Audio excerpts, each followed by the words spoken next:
নমস্কাৰ নতুন এটা ভিডিঅ'লৈ পুনৰ স্বাগতম জনাইছোঁ।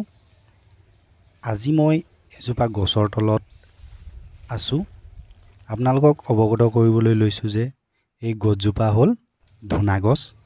আমাৰ বহুত সংখ্যক মানুহে হয়তো গম নাপায় চাগে এনেদৰে যে গছৰ পৰাও ধুনা প্ৰস্তুত হয়। মই এনেদৰে ধুনা গছজোপাৰ পৰা ধুনা কাটি উলিয়াইছোঁ।